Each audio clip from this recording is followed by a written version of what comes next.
Niveles de organización de los seres vivos.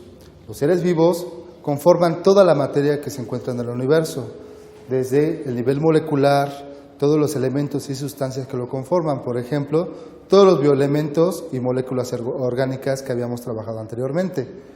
Posteriormente, el nivel celular. Recuerden que todos los seres vivos están constituidos por células.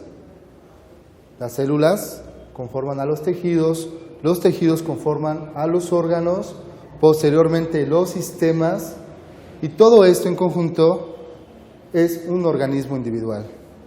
Ahora, estos organismos individuales conviven con otros organismos de su misma especie o de diferentes especies. Y de aquí se forma la población, que son individuos de la misma especie, comunidad, la interacción de individuos de diferentes especies con su medio, y por último tenemos al ecosistema. El ecosistema conforma la biosfera del planeta Tierra y es donde se encuentran todos los seres vivos. Clasificación de los tejidos animales. Los tejidos animales se dividen en tres clases: epiteliales, conectivos y musculares. Como podemos observar en la imagen de aquí, tenemos a los epiteliales, que se refieren al revestimiento y de secreción. Su función principal es recubrir y proteger y secretar sustancias. Otros tejidos que están conformados por células conectivas son los conjuntivos, cartilaginosos y óseos. Y su función principal es conectar a los tejidos y órganos para formar a los órganos de sostén.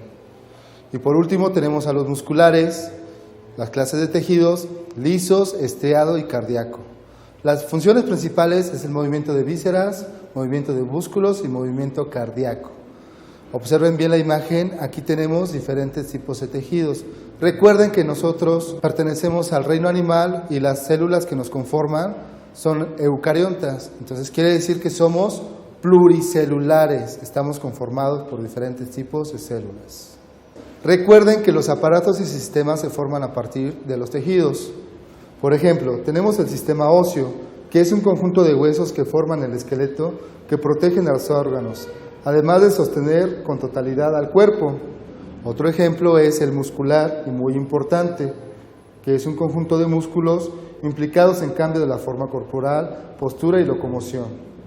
El sistema respiratorio incluye a las fosas nasales, faringe, laringe, pulmones. Recuerden que nosotros inhalamos oxígeno y liberamos dióxido de carbono. El sistema o aparato digestivo inicia desde la boca y termina en el ano. En él se lleva a cabo la degradación de los alimentos a nutrientes. También podemos observar el sistema excretor u urinario, que está constituido principalmente por los riñones, sus conductos que funcionan con la excreción de desechos metabólicos.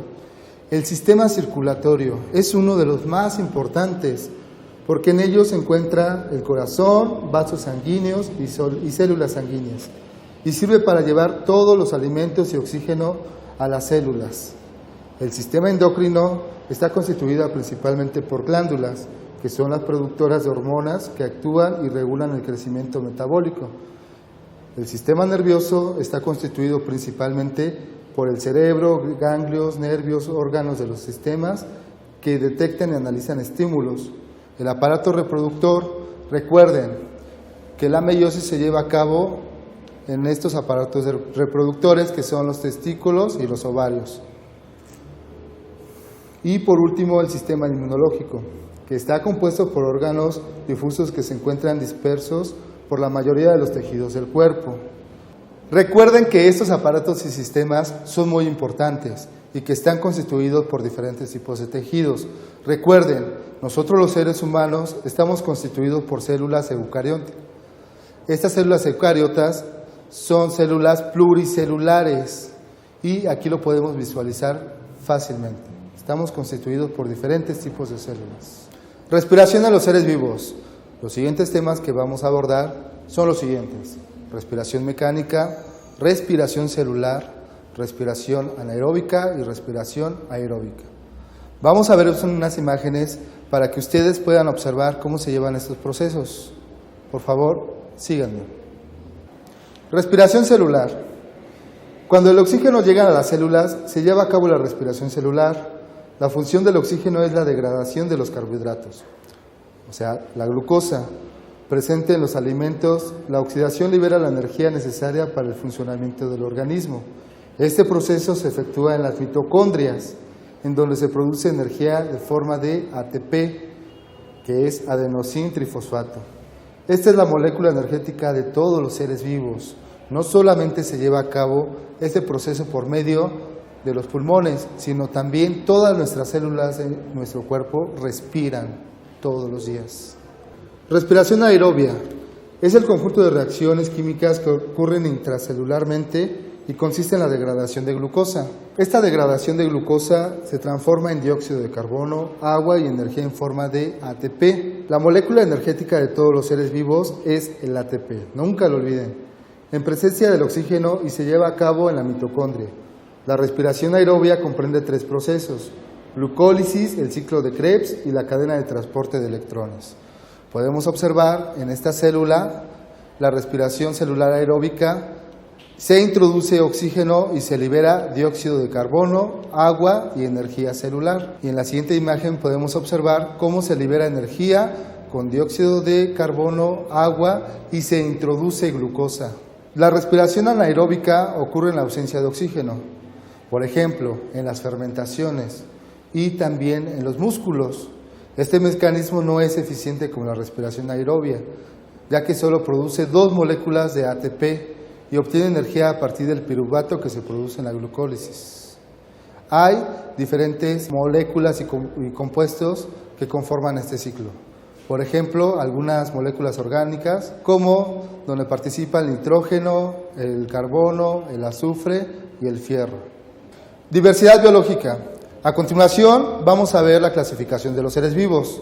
Los seres vivos se encuentran dentro de 5 reinos muy importantes, los cuales son los siguientes: el reino monera, el reino protista, el reino fungi, plantae y animalia. A continuación vamos a ver las características propias de cada uno de estos reinos en las siguientes imágenes. Diversidad biológica. La biodiversidad es la abundancia de diferentes especies que se encuentran en los distintos ecosistemas de la Tierra. El reino monera, como pueden observar en esta imagen, son principalmente organismos unicelulares. Son células procariotas y las bacterias se dividen por bipartición. Recuérdenlo muy bien, el reino monera está constituido principalmente por bacterias. El reino protista engloba 2 grandes grupos de protozoos y algas. Son organismos con células eucariotas y pueden ser unicelulares y pluricelulares. Pueden poseer algún tipo de flagelo para su locomoción. El reino fungi son organismos unicelulares y pluricelulares. También son heterótrofos. ¿A qué se refiere que son heterótrofos? Quiere decir que se alimentan de otro ser vivo y que no producen su alimento. Muchas veces lo confunden con las plantas, pero en realidad pertenecen a otro reino. Son saprobios, parásitos y simbiotes. El reino plantae, su principal característica es la presencia de clorofila. La clorofila ayuda al proceso de captación de luz produciendo compuestos carbonados. A esta característica son principalmente los autótrofos y se lleva a cabo por medio de la fotosíntesis. Son eucariontes y pluricelulares. Están conformados por diferentes tipos de células. Contienen celulosas y polisacáridos y no lo olviden, son autótrofos, fotosintéticos y se lleva a cabo esta reacción en los cloroplastos. Y por último tenemos al reino animalia. La principal característica de este reino es que son animales heterótrofos, se alimentan de otros seres vivos. Son organismos pluricelulares, poseen células eucarióticas del tipo animal, poseen tejidos, órganos diferenciados. Y su reproducción en su mayoría es sexual y producen gametos en las gónadas. Reproducción. La reproducción se divide en sexual y asexual. Como podemos observar aquí, la sexual necesita de progenitores. La asexual solamente necesita de un solo progenitor. Necesita la sexual la unión del óvulo y el espermatozoide, mientras que la asexual no existe unión de gametos. Existe también un menor número de descendientes y en la sexual mayor número de descendientes, porque por lo regular se replican de una forma muy inmediata. Permite nuevas generaciones genéticas, mientras que en la sexual no permite variabilidad genética. Para que no te quede ninguna duda, vamos a observar las siguientes imágenes donde podemos ver la reproducción asexual. La reproducción asexual se caracteriza por la ausencia de fusión de células.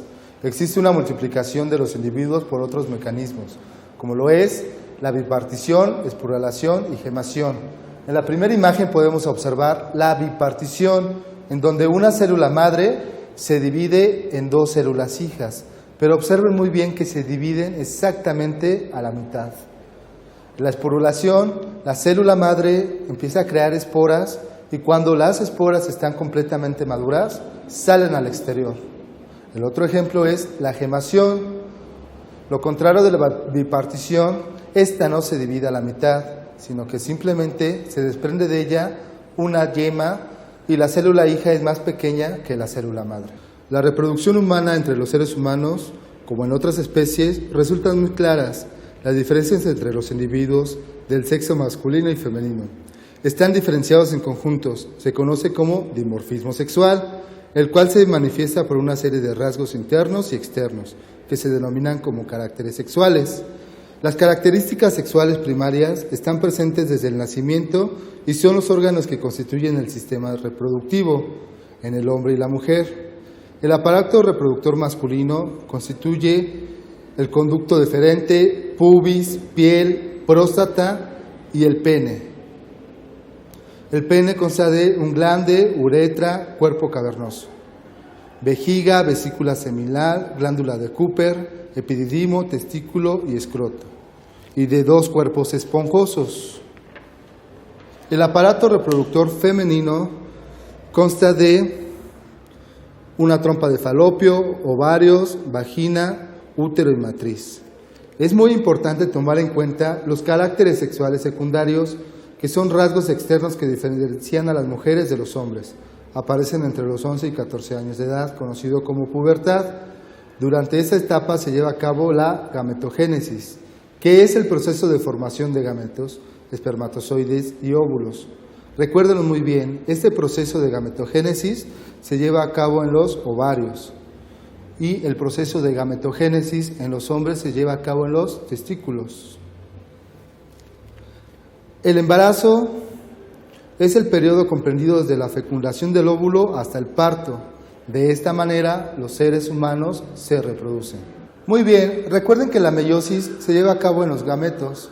Los gametos que son producidos en los ovarios y en los testículos. Después de que el óvulo sale del folículo, puede permanecer con vida por aproximadamente 24 horas. Para que ocurra la fecundación, los espermatozoides deben estar presentes en la trompa de falopio, si no, no se lleva a cabo. Durante estas primeras horas, después de la ovulación, después de que un espermatozoide ha penetrado el óvulo, su núcleo se combina con el óvulo y forman un nuevo cigoto, para que pueda producirse un nuevo ser. Durante el desarrollo embrionario se empieza a formar el organismo y por último terminamos con el parto humano, que también es llamado como nacimiento y se le conoce como la culminación del embarazo humano, el periodo de salida del infante del útero materno.